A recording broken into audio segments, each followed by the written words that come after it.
Parce que moi, c'est dommage quand je vois Black M dire, par exemple, que lui, il est né, il a grandi sur l'axe.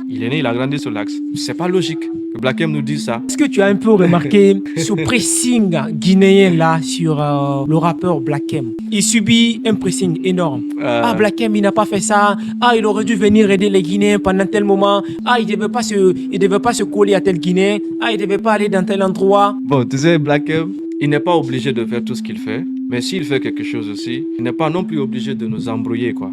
Ah bon, il nous embrouille? Tu vois, en fait, le truc, pourquoi il nous embrouille? Black M est venu en Guinée, il a chanté Je suis à l'Ouest. Quelques mois après, il parle, il chante Je suis français. Pour toi, c'est contradictoire. Bien sûr que c'est contradictoire. Je pense qu'aujourd'hui, ce qu'il fait, il doit juste encadrer ce qu'il fait. Papa, il va aller dans des débats de caniveau, tu vois. On n'aimerait pas voir le Black M qu'on a connu là, le grand là, être dans des débats avec des gens sur méta, tu vois, ou bien qui se mettent à sa place, quoi. Ouais. Tu vois, en fait, le truc. Je vais te donner un exemple. Tu penses qu'aujourd'hui, pourquoi les rappeurs qui dominent la France sont tous des Congolais? Pourquoi la question? C'est parce que lorsque l'un d'entre eux a atteint le sommet, ils se sont tirés, ils se sont tendus la main. Ouais. Viens.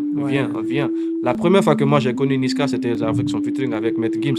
Ça paie comme jamais. Donc quand on parle de Black M, pourquoi il n'aurait pas aidé les artistes guinéens lorsqu'il était à son prime? Ça ne veut pas dire que forcément... Parce que souvent quand tu parles de ça, les gens vont dire c'est Gianni qui devait... Non, même s'il prenait Albert Kekson, même s'il prenait Fadouba, il prenait un autre rappeur qui n'est pas Gianni pour le faire, on aurait quand même aimé le voir, quoi, tu vois. Mais s'il n'a pas pu faire ça, faut pas, il va venir là aujourd'hui pour le faire. De toute façon, il n'est pas obligé de faire, quoi, tu vois. Mais quand il vient de nos jours faire donner de petites forces aux gens, comment tu vois cela? Ah bon, on n'a pas besoin de petites forces. Ok, il vient donner, je retire le mot petit. Ouais. Il vient donner de la force aux gens. Ouais. Est-ce que les gens doivent mal percevoir cela? Oui, les gens ont le droit. Ils sont légitimes. Tu vois, de se dire que Black M aussi vient chercher le buzz. Mais on parle de Black M. Les gens ont le droit de le dire. On parle de Black M, oui, mais tu peux pas leur prendre ce droit qu'ils ont là. Ouais, je peux pas leur prendre ce droit, mais quand il s'agit de Black M, faut quand même respecter le personnage Black M. Parce que moi, c'est dommage quand je vois Black M dire par exemple que lui, il est né, il a grandi sur l'axe.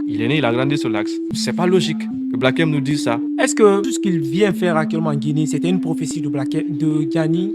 Quand il dit en poulard, voilà, est-ce que c'est sa prophétie qui est en train de se réaliser?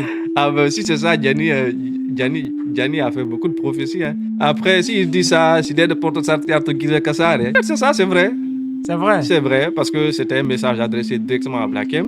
Et on a vu Black M être là. Et Gianni a parlé d'Alpha Condé, on a vu ce qui s'est passé. Avant même, il avait prédit ce qui allait se passer sur lui. Podcast Dissidence.